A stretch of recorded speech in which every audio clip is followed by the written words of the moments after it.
Irmãos, que a graça e a paz do nosso Senhor Jesus Cristo seja conosco nesta noite.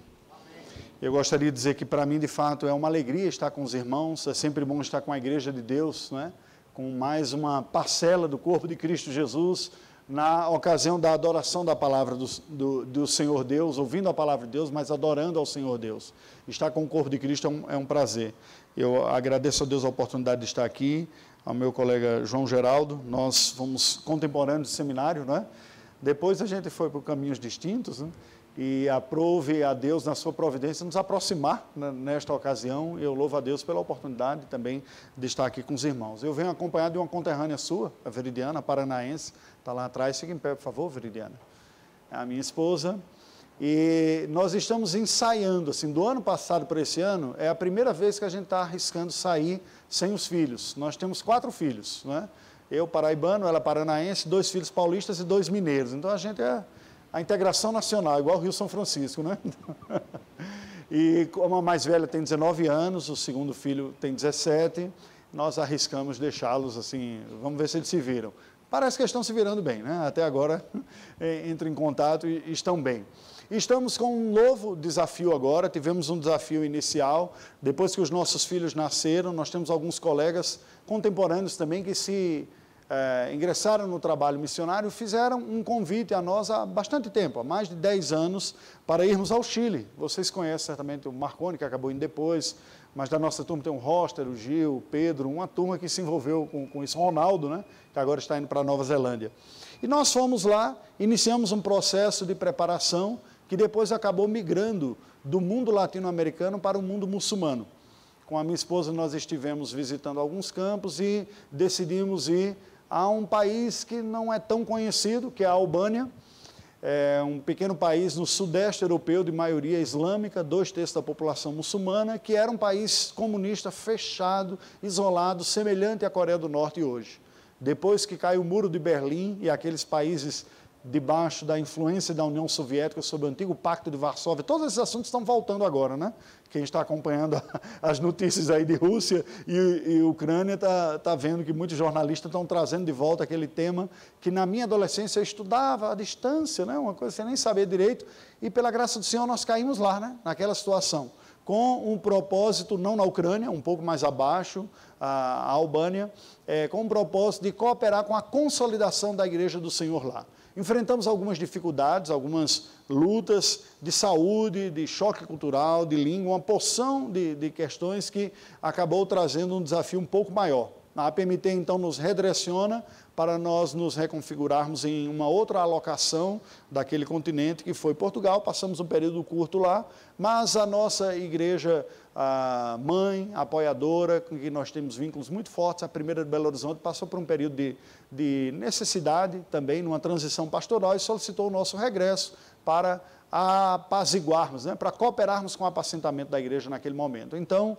nós entendemos que era tempo da gente engatar ré, recuar, cuidar das feridas, dar os pontos, esperar cicatrizar, não é? Em tudo aquilo que nós experimentamos, e há alguns anos nós nos sentimos novamente aptos, conversamos com a igreja, o conselho da igreja, eles pediram para a gente esperar um pouco, ele disse, deixa terminar mais o trabalho aqui, até que estando tudo apacentado, o conselho sinalizou, nós vamos apoiar vocês no retorno ao campo. O trabalho missionário, eu gostaria de começar dizendo para vocês com 2 coisas. Como um dos que nós comentamos lá na Semana Teológica do Seminário, é preciso que nós lembremos que o trabalho missionário não é um trabalho marcado por uma única necessidade ou um único perfil. Como nós falamos lá, nós estávamos trabalhando precisamente a ideia de que o trabalho tem várias etapas e é preciso estar sensível, como na vida da igreja tem várias etapas também, desde a congregação, um ponto de pregação inicial, até a sua organização com todo o seu corpo de oficialato, é a mesma realidade no campo missionário. Tem-se como agravante de dificuldade o distanciamento, que pode ser linguístico, cultural, e geográfico, culinário, tem uma porção de coisas que pode trazer alguns desafios a mais. A verdade é que, pela graça do Senhor, nós nos dirigimos àquele campo, ao campo da Albânia, e cooperamos com esse estabelecimento inicial, o momento que tinha nascido, mas faltava um pouco ganhar essa estruturação da vida de igreja, e assim nós cooperamos. Eu gostaria de falar com vocês esta noite, compartilhar um texto da palavra do Senhor que se encontra na carta de Paulo a Tito, no capítulo 1, a abertura da carta, versículos de 1 a 5. E por que trago este texto da palavra do Senhor para compartilhar com vocês? Porque precisamente esse texto ilustra aspectos que são simultaneamente, apontam para realidades essenciais da missão da igreja, do ministério eclesiástico, ou pastoral, ou missionário. Particularmente eu não faço tanta diferença na dinâmica, nós vamos entender um pouco o que diferencia, mais um desafio geográfico de estabelecimento do que a natureza. Porém, também, o texto nos deixa claramente demonstrada a visão de que a obra de Deus tem seus momentos, que foi aquilo que nós falamos também. Vamos ver o que a palavra do Senhor fala sobre isso. Eu tenho como título desta mensagem a fé dos eleitos, não é? E nós vamos refletir sobre elementos constituintes dessa fé dos eleitos. O que está por trás? É importante nós pensarmos nisso porque muitas vezes nós ouvimos caricaturas sobre a fé que nós abraçamos como cristãos reformados. Ah, vocês são fatalistas, acreditam na predestinação, então as coisas vão acontecer de qualquer maneira, né? Uma vez salvo, jamais perdido, salvo para sempre. Então, de qualquer forma, os eleitos virão e vão bater lá no céu. Será que é assim que funciona? Na própria nossa vida cristã, se formos predestinados por Deus, como vai se processar o desenvolvimento da nossa vida? Então é preciso que nós limpemos o terreno de muitos desvios e confusões que há em torno da compreensão da fé bíblica, da fé cristã, da própria predestinação, para entendermos como Deus executa esta obra por Ele já estabelecida desde antes da eternidade. Olha como o apóstolo Paulo abre a carta dele a Tito. Paulo, servo de Deus e apóstolo de Jesus Cristo, para promover a fé que é dos eleitos de Deus e o pleno conhecimento da verdade segundo a piedade, na esperança da vida eterna que o Deus que não pode mentir prometeu antes dos tempos eternos e em tempos devidos manifestou a sua palavra mediante a pregação que me foi confiada por mandato de Deus, nosso Salvador. A Tito, verdadeiro filho, segundo a fé comum, graça e paz da parte de Deus Pai e de Cristo Jesus, nosso Salvador. Por esta causa te deixei em Creta, para que pusesses em ordem as coisas restantes, bem como em cada cidade constituísses presbíteros, conforme te prescrevi. Amém. Que Deus nos ilumine a mente e o coração, nós já oramos por isso, cremos que Ele já nos ouviu a oração. Você já teve alguém que se aproximou de você e ao saber que você é presbiteriano, diz, você é daquela igreja que acredita em predestinação? Já? Você já se viu às vezes acuado sem saber como explicar direito, como é que funciona isso, e diz, vocês são fatalistas, né? Vai ser salvo. Você já lidou com alguém também, hoje pela manhã estava conversando com alguém que conviveu com gente assim, que diz, não, eu sou eleito, a maneira como eu levo a vida não importa, no final eu vou lá para o céu. E a pessoa levava uma vida meio esquisita aqui na terra. Já lidou com isso? Como é que nós respondemos a isso? Hoje, muitas pessoas olham para esta doutrina como sendo uma doutrina estranha, difícil e até perigosa na vida da igreja. Algumas pessoas fora do nosso arraial chegam mesmo a considerá-la como uma invenção humana. Isso é invenção de João Calvino. Na palavra de Deus não fala assim. O curioso é que a gente acabou de ler o texto bíblico que fala claramente a fé que é dos eleitos de Deus. A Escritura Sagrada fala da eleição. Agora, o que é que ela diz sobre isso? Como é que Deus apresenta este conceito e a realidade da fé que é dos eleitos de Deus na vida da sua própria igreja? Vamos ver como a palavra do Senhor tem a nos dizer aqui. Esta carta é uma carta do apóstolo Paulo, um grande teólogo e um grande missionário. Paulo tem essas duas características fortes dentro de si, o que é maravilhoso, né? Porque ele já nos chama de antemão a um convite a não aceitarmos aquela oposição que muitas vezes é estabelecida entre a reflexão teológica, o bom exercício da reflexão bíblica e a prática ministerial. Em Paulo, como em Cristo, como nos apóstolos e profetas, estas coisas estavam unidas. Aqueles que tinham uma profunda compreensão da fé eram aqueles que eram chamados a engajar-se profundamente na obra do Senhor. Assim é conosco também. Este apóstolo, chamado apóstolo aos gentios, um grande missionário, grande teólogo, plantador de igrejas, foi reconhecidamente um dos grandes teólogos e missionário plantador de igreja na primeira geração. Entre as cartas que Paulo escreve, a maioria são cartas destinadas a igrejas. algumas plantadas por ele mesmo como missionário, outras que não foram por eles, mas que ele traz uma instrução da parte de Deus. E na sua Bíblia estão alocados os escritos paulinos, terminando com uma seção de 3 cartas que são chamadas cartas pastorais. Ou seja, são aquelas cartas que Paulo não escreve para uma igreja especificamente, mas para pastores de igreja, trazendo uma orientação ministerial. E esta carta é a última delas, Tito, dessas pastorais. Depois você vai ter só uma pequena carta chamada Filemão, que faz a transição para as cartas gerais depois. Tito foi discípulo de Paulo. E foi aquele que Paulo deixou na cidade de Creta, uma ilha do mar Mediterrâneo que pertencia ao universo cultural e linguístico e religioso dos gregos. Não havia uma boa fama muito dos cretenses, não. Eles tinham, e havia até poetas populares que falavam da preguiça e da vida boa que os cretenses queriam ter. Se nós olhássemos assim, seria um grupo de pessoas que nós dizemos, gente, ó, é um pessoal meio ruim de serviço. No entanto, eles devem ser objetos também da atuação missionária. Naturalmente, nós olhamos as pessoas e pensamos antecipadamente em alguns que parece que vão ser mais facilmente cristianizados do que outros. Não é assim que a gente funciona? É tanto que existe no nosso meio aquela expressão que diz, fulano é amigo do evangelho, só falta ser crente. Ele concorda com muita coisa, está aqui presente, mas não crê, só falta ser crente, só isso, né? Só falta acreditar no evangelho. Enquanto tem alguns outros que parece que são inimigos terríveis, ferrenhos, é da pena do próprio apóstolo Paulo que nós aprendemos que todos nós éramos inimigos de Deus. Esta inimizade se manifesta de intensidades distintas e com colorações distintas, mas é somente a graça de Deus que é capaz de alcançar alguém. Pois bem, Paulo, então, começa o trabalho missionário na ilha de Creta, os primeiros convertidos surgem, ele desenvolve o trabalho e ele sai e coloca Tito para dar continuidade, como diz no versículo número 5. Ele começa a carta refletindo sobre a natureza dessa fé que é da igreja e dos eleitos. Olha o que nos diz. Paulo, servo de Deus, apóstolo de Jesus Cristo, para promover a fé que é dos eleitos de Deus. Os escritos daquela época começavam com a apresentação do remetente. Era um padrão de cartas de se escrever, que não era simplesmente uma questão proforme. Você tem informações, você vê que em certo sentido não mudou muito, né? O reverendo João Geraldo, ao me apresentar, apresenta algumas informações para saber quem é essa pessoa. Pois bem, os escritos daquela época começavam assim. O curioso é nós vermos como Paulo se apresenta. Há 2 informações que ele faz acerca de si mesmo aqui, que ele dá a Tito. Ele diz, primeiro, Paulo, servo de Deus.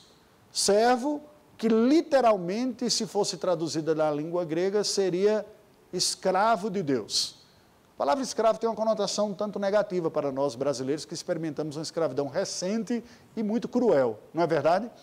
No entanto, como eu costumo dizer, ser servo de Deus é infinitamente melhor do que ser CEO do inferno, não é? Nós estamos falando daquele que é o Todo-Poderoso e que adota como seus filhos os seus escravos, os seus servos. Nós não somos tratados como sendo meramente instrumentos nas mãos do Senhor. O Senhor nos acolhe na sua própria família. Mas a verdade é que, conceitualmente, Paulo dizia o seguinte, eu tenho um dono, alguém manda em mim, a minha vida está rendida a alguém cuja propriedade sou eu sou servo, escravo de Deus. Isso é algo extremamente importante, porque isso já mostra um caminho, um espírito, uma disposição necessária para o bom serviço na casa de Deus. Uma boa parte dos conflitos que nós experimentamos em nosso meio tem a ver com nós perdermos de vista quem é o Senhor da igreja e o que nós somos neste ministério. Nós queremos nos assenhorar, às vezes, de áreas, de departamentos, queremos ter a primazia em algumas ocasiões. Alguns chegam quase a querer achar que são os próprios donos da vida da igreja. A missão será bem desenvolvida quando nós resgatarmos esta identidade. Nós somos servos do Senhor. Servo. Depois ele diz, apóstolo de Jesus Cristo. A palavra apóstolo tem pelo menos 3 sentidos no Novo Testamento. O primeiro deles é o corpo de oficiais que Jesus escolheu para lançar os fundamentos da igreja, do povo da nova aliança. Aqueles 12 que ele orou e chama, e está no número restrito. A Bíblia fala que são os 12, até a visão do Apocalipse fala dos 12 apóstolos, assim como tinha as 12 lideranças, num paralelo claro, do mesmo jeito que você tinha os patriarcas, o número de 12, dos filhos de Jacó, você tem um equivalente na nova aliança de 12 autoridades da nova aliança, fazendo um balanceamento com os 12 da antiga aliança, dizendo, estes são os pilares oficiais do povo de Deus. Posição oficial, ofício, posição institucional. Quem está lançando os fundamentos da igreja foram os 12 originais. Não existe mais apóstolos nesse sentido. Aqueles que arrogam para si títulos de apóstolo fazem com outras intenções, de querer assumir uma postura de primazia sobre os outros, dizendo, não questione a minha palavra, eu sou apóstolo. Mas estes foram os 12 originais. Há um segundo sentido da palavra que nós percebemos na palavra de Deus, que aponta para a função revelacional. Assim como os profetas do Antigo Testamento foram os porta-vozes da revelação, na nova aliança são os apóstolos. O próprio Paulo diz que a igreja está edificada sobre o fundamento lançado pelos profetas e apóstolos. Esta competência Deus deu a estes que ele chamou para serem portadores desta revelação e o seu ciclo de convívio próximo. Não necessariamente os apóstolos originais, os 12 ligados, que tinham uma função oficial, mas quem era do convívio. Marcos, discípulo de Pedro, Lucas, discípulo de Paulo, eles estão no convívio dos apóstolos e eles são portadores de revelação. Vocês perceberam que nenhuma dessas duas categorias são realidades contemporâneas na vida da igreja? Elas ficaram para a primeira geração quando a igreja é estabelecida. A posição dos fundadores e dos portadores da revelação do texto bíblico. Nós já temos o texto bíblico completo. E aí diz, nós não temos mais apóstolos. No sentido literal, não. Mas aí existe uma outra ideia, a terceira ideia. A palavra apóstolo, literalmente, na língua grega, significa enviado. E aqui aponta para uma função que a igreja nunca perdeu na sua vida. Pessoas que Deus vocaciona e que desperta para serem enviados para esta igreja para uma missão. Qual é a missão? Ele diz, para promover a fé que é dos eleitos de Deus. Onde? Onde ela não existe. Onde ela não está estabelecida. É este o ponto. Por isso que o apóstolo Paulo sai da região da Judéia, onde ele vivia, ele que era de Tarso, mas estava vivendo naquela região, é tanto que ele tomou parte na execução do próprio Estevão, que era diácono, né, e depois Deus o converte, e agora sai enviado pela igreja de Antioquia, onde ele tinha servido como pastor, juntamente com Barnabé. Barnabé é enviado pela igreja de Jerusalém para pôr em ordem aquela congregação que começa a surgir de uma forma quase que espontânea. Ele diz, olha, tem muita gente que não é do meio judeu aqui, crendo na palavra, vai lá e põe em ordem as coisas. Barnabé chega, a graça de Deus vem abundante sobre a vida daquela igreja, ele diz, o trabalho é muito grande aqui, eu vou chamar uma pessoa que eu conheci há muito tempo, muito competente, e que está lá na cidade dele, em Tarso, e chama Paulo. Depois que a igreja é constituída, está consolidada, o Espírito Santo move aquela igreja, aquele conselho, para tirar 2 dos seus elementos e enviar ao campo missionário. Que lição preciosa, não é, queridos? Nós vemos gente que serviu, porque, como se diz, ninguém nunca vai fazer do lado de lá o que já não faz do lado de cá. É uma ilusão acreditar que alguém que não serve aqui diz, não, mas Deus me chamou para um projeto lá do outro lado do mundo, se ele não serve aqui, ele não serve lá. Então, o serviço da igreja é como que um serviço convalidador. Eu compartilhava no seminário, que eu dizia uma coisa que é o seguinte, eu olhava com admiração tão grande o trabalho missionário, mas ao mesmo tempo olhava com muito receio. E eu dizia, gente, os desafios são muito grandes, é difícil, não é? Então eu vou fazer o seguinte, eu vou começar no pastoreio. Se eu sobreviver ao pastoreio, aí eu penso no trabalho missionário. E aí depois de 10 anos a gente sobreviveu, né? Pastoreio auxiliar, pastoreio titular, trabalhando assim, bem, agora está a hora. Já temos filhos que a gente queria, temos, não tem mais nenhum não, vamos para o campo, fomos para o campo missionário. Enfrenta uns reveses. Paulo enfrentou também, vocês lembram dele, aquele cara entrava no barco, ele afundava, chegava na cidade, era apedrejado, né, pegava doença, a teologia da prosperidade não funcionava com ele, né? Realmente ele enfrentava muitas dificuldades, mas a teologia da prosperidade bíblica funcionava, né? É ele que diz, quem tentará acusação contra os eleitos de Deus? quem nos separará do amor de Cristo? Se Deus é por nós, quem será contra nós? Pois bem, este Paulo, ele explica a missão da igreja. Qual é a missão da igreja? Promover a fé que é dos eleitos de Deus. Olha aqui, é exatamente essa a missão da igreja em qualquer lugar do mundo. Desde onde ela está estabelecida até ela ainda não está. Promover a fé é promover todo o progresso da trajetória desta fé. Onde ela não aparece é aquele trabalho da semeadura, do evangelismo, para que ela surja no tempo de Deus, no coração e na vida dos eleitos. A fé dos eleitos. Está muito clara a visão bíblica, olha, a fé não é de todos, como disse o Senhor Jesus. Algumas pessoas Deus elegeu desde toda a eternidade para conhecê-lo. No entanto, esta fé, como diz o próprio apóstolo Paulo, escrevendo aos Romanos, ela virá pelo ouvir e ouvir a palavra de Deus. Esse é o modus operandi de Deus trabalhar na vida dos eleitos. Ele vai trazer o seu povo à fé pela audição da mensagem cristã. E por isso que naquela sequência vem o desafio missionário. Como ouvirão, se não há quem pregue, como pregarão, se não forem enviados. Ele foi enviado, chega na ilha de Creta, vai falar a um povo com o propósito de promover a fé. Agora, olha só, promover não significa simplesmente ver nascer. O trabalho da igreja não é o trabalho simplesmente, fazendo uma metáfora aqui, do obstetra, que vê nascer e abandona aquela criança. Imagina se ao nascer a criança fosse abandonada. Ela morreria, não é verdade? Ela precisa ser cuidada, ser alimentada, ser amamentada. Aí vem o trabalho das fases subsequentes, do alimento, do discipulado, do treinamento, do desenvolvimento, para que se cresça. Este acompanhamento médico nós experimentamos a vida toda, não é? Tem até a especialização do finalzinho da vida, o geriatra, não é? Então, assim, na vida da igreja também não é diferente. A promoção da fé que é dos eleitos de Deus acompanha a igreja do Senhor. Uma outra característica que Paulo vai ensinar aqui sobre os eleitos de Deus, essa fé que é dos eleitos, é uma fé que é fruto de uma missão. Deus envia gente para que a fé surja e se desenvolva. Mas ela tem um conteúdo também. O final da parte primeira, do primeiro versículo, ele diz: não apenas promover a fé que é os eleitos de Deus, mas o pleno conhecimento da verdade segundo a piedade. Veja que aqui demonstra claramente que não se trata apenas de ver surgir a igreja. O trabalho da igreja não é apenas evangelístico, ele será sempre evangelístico, porque a cada geração pessoas precisam ser alcançadas, mas também é um trabalho de edificação, ao ponto de Paulo dizer, e que cheguem ao pleno conhecimento da verdade. Algumas pessoas têm uma ênfase na sua vida e na sua visão, às vezes até porque tem uma sensibilidade maior por ter o dom de evangelista, uma ênfase muito grande na evangelização.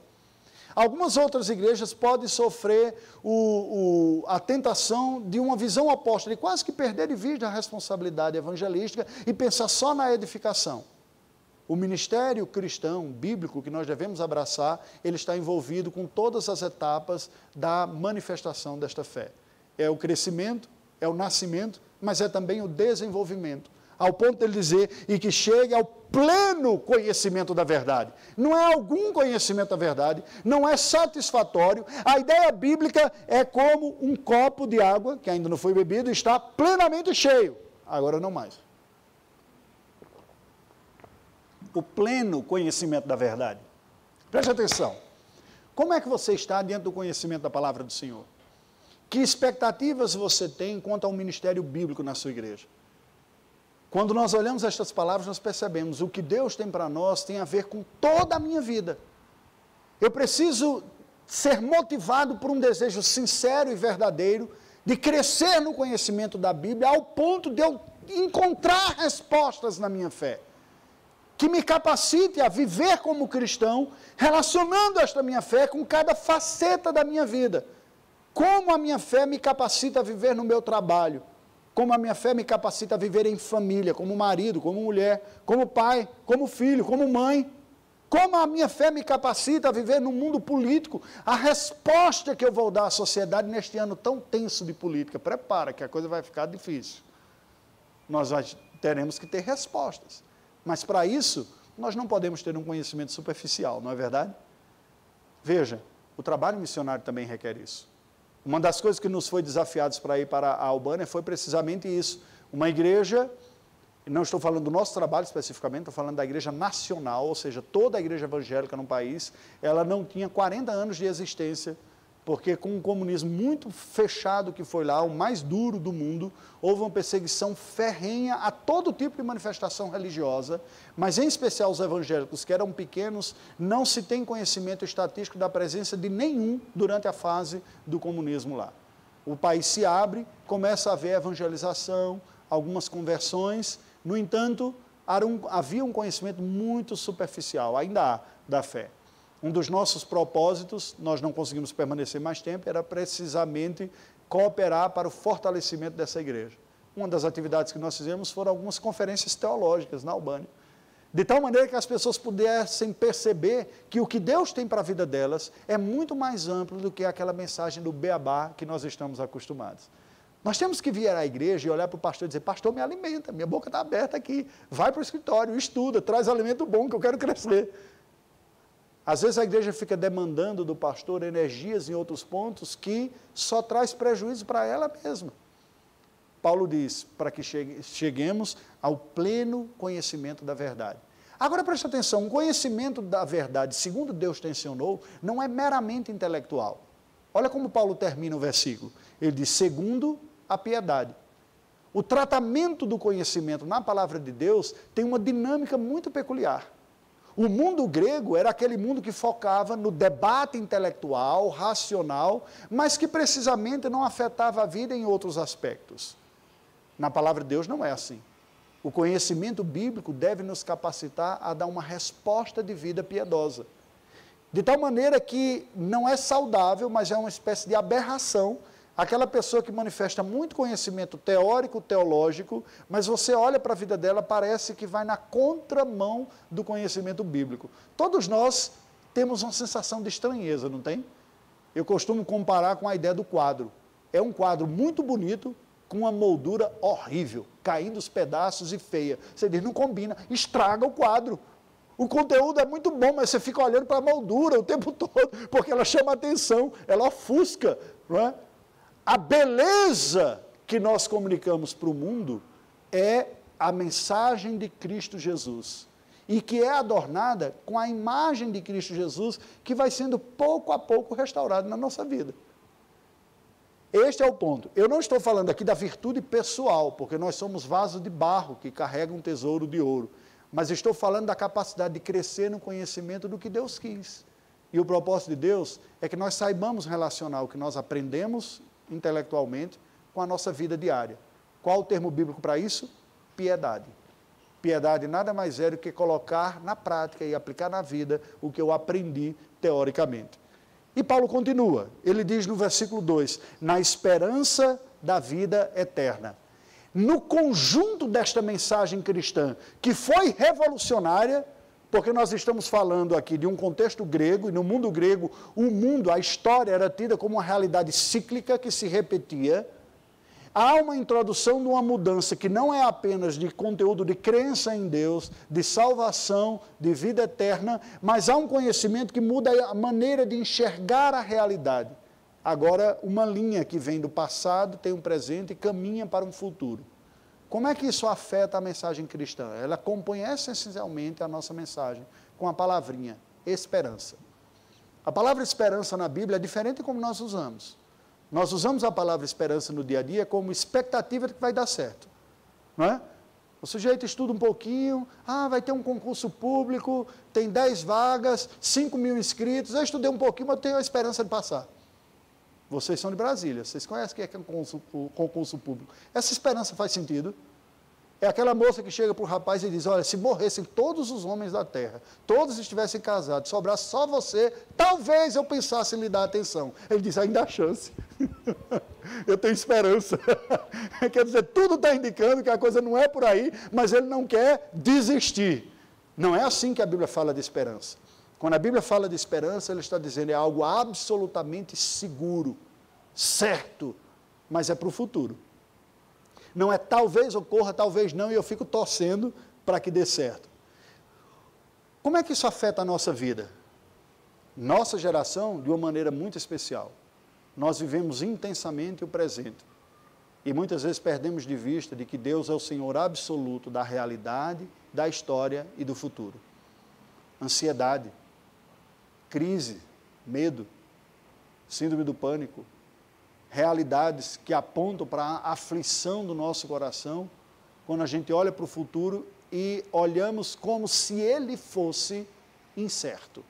Bem, ele é incerto para nós que não estamos lá, mas para aquele que é soberano e que dirige presente, passado e futuro, ele é absolutamente certo. O Senhor Jesus disse que os fios de cabelo da nossa cabeça estão contados. O rei Davi disse que todos os nossos dias foram escritos e determinados, quando nenhum deles havia ainda. Isso nos leva a olhar para o futuro com esperança. E no caso, Paulo está dizendo a esperança da vida eterna. O Senhor Jesus diz, o que é a vida eterna? É que conheçam ao Pai e ao teu Filho Jesus Cristo. A vida eterna é uma realidade que nós já desfrutamos, mas preste atenção, mas ainda não desfrutamos em toda a sua plenitude. Ela virá. Haverá um tempo que nós seremos completamente libertados das mazelas do pecado e do mal em nossa vida. Ele será arrancado de nós, a dor, o sofrimento, a lágrima, a dúvida, o desespero e a falta de fé, ou a fé vacilante que nos marca, muitas vezes serão removidos. E a minha crença hoje é, olha, eu não sei tudo, mas o que eu sei é suficiente para ir adiante, porque o Deus que está comigo hoje assegurou que vai completar a boa obra até o dia de Cristo Jesus. Isso é a esperança bíblica. Não é talvez dê certo, não é talvez eu vá ser salvo. Se eu acordar bem naquele dia, fazendo oração e morrer em oração, eu vou para o céu. Se eu acordar meio mal, chupei um limão, xinguei o presidente, briguei com a esposa e tive uma parada cardíaca, eu perco a salvação. Não é assim. Deus tem um futuro garantido e tem um projeto garantido para executar em nossa vida também. Este é o nosso conteúdo, um conteúdo amplo, que toca todas as áreas da vida, pleno conhecimento da verdade, segundo a piedade, relacionando em tudo o nosso viver, e que aponta para o presente, mas nos aponta para o futuro também. Nós temos que ter isso claro, porque senão nós viveremos com fortes expectativas no presente e altíssimas frustrações, ao ponto do apóstolo Paulo dizer que se a nossa esperança se limitasse a esta vida apenas, nós seríamos os mais miseráveis de todos os homens. Não é verdade? Agora vamos ver como ele continua. Ele diz, como é que Deus opera isso? Qual é o recurso dele de trazer esta fé dos eleitos à existência? Olha que maneira bela. Ele diz, a esperança da vida eterna é que o Deus que não pode mentir prometeu dos tempos eternos. E em tempos devidos manifestou a sua palavra mediante a pregação que me foi confiada por mandato de Deus, nosso Salvador. O que é que Paulo está dizendo aqui?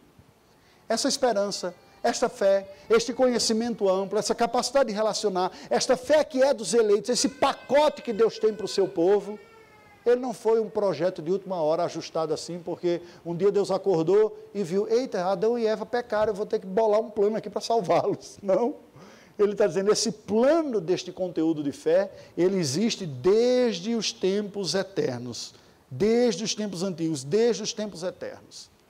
Contudo, alcançou a minha vida, a sua vida, e vai alcançar a vida dos outros eleitos tantos que ele tem estabelecido no tempo designado por ele. Olha aqui, e em tempos devidos. Qual é a ideia? Na linha do tempo, nós voltamos lá para a eternidade passada. E Paulo está dizendo, Deus já tinha planejado tudo lá atrás. Planejado o seu povo, quem eu iria conhecer, planejado esta mensagem que seria entregue, e ele vem anunciando que vai entregar isso de uma maneira plena e completa. A mensagem dos profetas. Lá no jardim mesmo, quando Eva peca, Deus se dirige e diz, olha, o descendente da mulher vai esmagar a cabeça da serpente. Ele já está anunciando a gloriosa mensagem do Evangelho. Até a vinda de Cristo, todos estavam ouvindo mensagens que pouco a pouco ampliavam mais esta mensagem. E receberam a salvação por acreditar numa obra que historicamente nem foi executada ainda. Eles foram salvos literalmente pela esperança. Eles olhavam para o prometido que viria e aguardaram, dizendo, virá o Salvador. E ao crerem nisso foram salvos, foram edificados. Mas chegou um tempo que Paulo escrevendo aos Gálatas diz, na plenitude dos tempos, Deus enviou o seu Filho, nascido de mulher, nascido sob a lei. Numa época em que o mundo conhecido estava sob o governo de um império pagão, mas unificado pelas estradas, com uma língua franca conhecida, com condições de agora absorver a mensagem cristã. E ele envia o seu filho. Seu filho vem, na cruz do Calvário, esmaga a cabeça da serpente, destrói a obra escravizadora do diabo, e aí liberta as nações para ouvirem a mensagem do Evangelho. Até aquele tempo, Deus tinha os seus eleitos, ele sempre teve, mas eles estavam praticamente restritos ao povo de Israel. Com a ressurreição de Cristo, ele vai dizer agora, vão por todo mundo, pregue o Evangelho a toda criatura, façam discípulos de todas as nações, e eu vou estar com vocês até a consumação dos séculos, até alcançar o número de todos os meus eleitos, até a minha glória se manifestar e ser conhecida em todo o mundo. Eu estarei com vocês, vão! E o Espírito Santo vos capacitará. E Paulo está explicando aqui, dizendo como? Ele diz, no tempo devido, Deus manifestou a sua palavra. Deus manifestou a sua palavra mediante a pregação que me foi confiada. Qual foi o tempo devido da sua vida? O dia em que Deus falou com você, você disse, eu creio, o Senhor falou comigo, mostrou a minha miséria, mostrou a minha salvação em Cristo Jesus, eu creio, no tempo devido, Deus chamou o seu nome e lhe disse, você é meu, venha para mim. Na sua vida, na história da sua família. Agora olha que coisa bonita. Essa graça, ela está se expandindo até os confins da terra. Ela envolve indivíduos, envolve famílias, envolve povos, envolve nações. E vai se completar ao ponto de ser verdadeiro aquele quadro de João no Apocalipse que dizia, eu vi uma multidão de toda tribo, língua, povo e nação, em pé diante do Cordeiro e o louvando. Deixa eu dizer um segredo para vocês. Quando eu ouvi essa mensagem cristã, falando a perspectiva missionária, eu disse, eu quero isso para a minha vida. Eu quero fazer parte desse negócio, de Deus ir chamando o seu povo. Mas eu vou confessar outra coisa, eu era meio covarde, eu tinha medo, por isso que eu falei, eu vou começar no pastoreio. Levei uns tomos danados, voltei, fui cuidar e disse, agora eu quero de novo. Porque Deus está fazendo uma coisa que é muito maior do que a minha capacidade ou a sua capacidade. O alcance de Deus ao constituir a sua igreja tem a ver com o seu poder, com a sua determinação de se fazer conhecido. A nós, como igreja, cabe, ao entender isso, eu me tornei cristão, dizer, poxa, não é só a minha vida, não é só ser salvo e ir para o céu. É tomar parte de um projeto que é eterno, cujos desdobramentos vão para muito além da vida. É fácil para nós identificarmos projetos na nossa biografia, né? Projetos acadêmicos, olha, eu vou fazer tal curso, pós-graduação, vou encher meu currículo Lattes. Projetos econômicos, eu vou ter um projeto de chegar à minha conta com tal valor. Projetos arquitetônicos, eu vou ter uma casa, depois trocar por outro, morar no residencial. Tem tudo isso. E nada disso é errado. Porém, quando a vida ela é pautada acima de tudo para a glória de Deus e dizer o que eu quero me envolver acima de tudo é com um desdobramento eterno na vida. Isso é a missão da igreja. Falar a palavra de Deus para alguém é alcançar uma alma que é eterna. Quando alguém se converte, essa função tão simples, essa atividade tão simples de crer no Evangelho, teve um desdobramento infinito, porque uma alma foi salva. E Jesus diz, há uma festa no céu quando ocorre. Que coisa maravilhosa. E vamos seguir para concluir aqui. Paulo então diz que Deus faz isso, manifesta a sua palavra mediante a pregação que me foi confiada por mandato de Deus. Ele está falando aqui do ministério da palavra, né, um ministério da pregação que existe na vida da igreja pelo púlpito, o reverendo João Geraldo, né, e os pastores que Deus coloca. Ele está alimentando a igreja, convertendo gente, fazendo esse pleno conhecimento da verdade ocorrendo, mas também é pelo mundo afora, como ele sai e chega até Creta e prega, ele diz, é isso que Deus está fazendo, é onde a igreja já está estabelecida e onde ela ainda não está, o tempo todo Deus trazendo no tempo devido o conhecimento. E por fim, ele diz a Tito, verdadeiro filho segundo a fé comum, graça e paz da parte de Deus Pai de Cristo Jesus, nosso Salvador. Aqui nós temos um contraponto. Se por um lado nós temos um ministério oficial, através dos oficiais, dos ministros, nós temos também sempre na fé cristã e no cristianismo um ministério pessoal, relacional. Porque mesmo Paulo, o apóstolo, foi Paulo o discipulador de uma pessoa, que chegou perto de Tito e o evangelizou, discipulou ao ponto de dizer, ele é o verdadeiro filho na fé. O que é isso? Ele veio à fé cristã pela instrumentalidade de Paulo. Timóteo, aquele adolescente que dava um bom testemunho, ele diz, esse Timóteo foi o mesmo discípulo que eu discipulei, e ele prepara para o trabalho, depois ele o sucede no pastoreio da igreja de Éfeso. O que é que isso diz respeito a nós? A igreja tem um ministério público da palavra, mas tem um ministério pessoal também. Isso é um convite para cada um de nós. A maioria de vocês nunca vai ser pastor, mas não significa dizer que nunca pode ser instrumento nas mãos de Deus para a vida de uma outra pessoa. Muitos de vocês têm vergonha de falar em público, e alguns têm até uma certa culpa, dizem, eu tenho vergonha, deve ser pecado. Tal. Olha, Deus não deu este dom da pregação para todos ou do ensino, mas Ele deu a vida eterna e a fé. E nós podemos falar para os nossos, que estão próximos a nós, de quem Cristo é. E que alegria não é, quando ao nós compartilharmos, vermos alguém se aproximando de Deus, usando o limite da nossa própria história. Pastor, mas eu conheço tão pouco, eu fico meio confuso. Aí eu costumo dizer para essas pessoas o seguinte, o que você conhece foi suficiente para lhe salvar? Ela disse, claro, né? Se eu sou cristão, o que eu sei foi suficiente. Tanto que eu sei até um pouquinho mais do que daquele dia. Eu disse, se for suficiente para salvar você, dá para salvar mais gente também. Entende qual é o ponto? O que você tem é simplesmente a mensagem que salvou sua alma. Você pode não ter todas as respostas, você pode não saber explicar tanto, mas você sabe dizer que Jesus é Senhor, que Ele é Salvador. Você sabe dizer para os outros a necessidade de se arrepender e crer nele. E nesta noite eu lhe convido também a dizer, eu também vou fazer parte disso. Eu vou fazer parte eu mesmo, compartilhando com outras pessoas. Dizendo, Senhor, me dê oportunidades de falar da fé e ver alguém vindo a Cristo por minha vida. Eu faço parte disso também quando eu integro a vida da igreja e colaboro com o ministério da igreja. Eu contribuo para que a igreja, como corpo, cumpra esta tarefa. Eu contribuo e participo disso quando eu entrego o meu dízimo, a minha oferta. Quando eu me associo, me torno parceiro de um projeto missionário, que torna possível esta proclamação, que já é feita aqui, ela ocorrer em um lugar que ainda não existe igreja, mas que é suportado por outro lugar. Esse é o chamado da vida da igreja.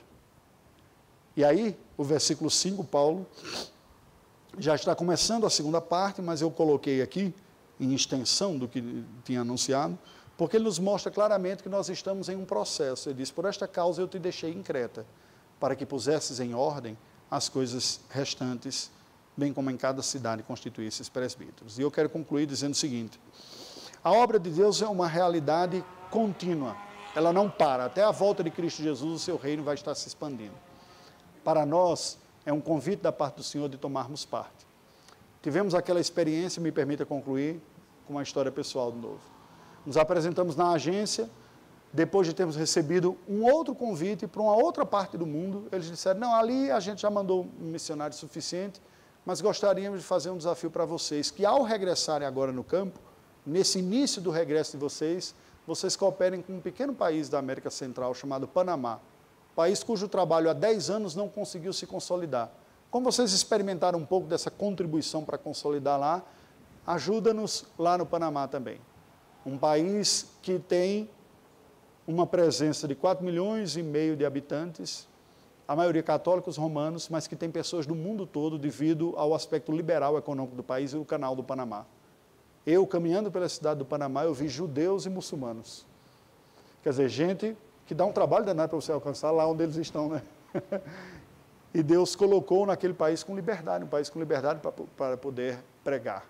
Pessoas que precisam conhecer o Evangelho. E nós estamos, pela graça do Senhor, nos dispondo também para que Deus nos use como família, para ajudar no estabelecimento de uma igreja presbiteriana. Pois, embora esse país já tenha sinagogas e mesquitas, ainda não tem uma única igreja presbiteriana no país do Panamá. E a nossa fé bíblico-reformada é muito diminuta em outros arraiais também. Que Deus nos ajude. Vamos orar ao Senhor. Curva a sua cabeça, vamos falar com Deus nesse instante. Ó Deus bendito, nós te rendemos graças pelo teu amor, tua bondade, teu poder, tua majestade, tua graça, tua glória. Ó Deus, ajuda-nos a termos o Senhor no centro da nossa vida, a olharmos para ti, Senhor. Quando olhamos para nós percebemos fraquezas, dúvidas, nós percebemos anseios, lutas internas. Também é verdade, já pela tua graça, percebemos mudanças em nós, desejo de te conhecer, de crescer. Mas, Senhor Deus, o que nós precisamos, acima de tudo, é olhar para ti, ver a tua glória, a tua majestade, o teu propósito, o teu projeto para a história. Ó Deus, ajuda-nos a sermos instrumentos em tuas mãos. Abençoe a igreja aqui do Cruzeiro, Senhor, capacitando esta congregação, este povo, esta parcela do corpo de Cristo, a ser uma agência para a tua glória, Senhor Deus, pregando o teu evangelho, edificando vidas, fazendo, ó Deus, a instrumentalidade em tuas mãos, sendo instrumentos em tuas mãos para a edificação de novas vidas conforme a imagem de Cristo Jesus, e use-os também como apoiadores, ó Deus, da tua obra ao redor do mundo. Louvamos o teu nome, oramos pelo conselho, pela junta diaconal, por aqueles que trabalham na escola dominical, que oramos, ó Deus, pela presidência do conselho, reverendo João Geraldo, rogamos tua bênção, Senhor, sobre este povo, sobre a nossa vida, em nome de Jesus. Amém, Senhor Deus. Amém.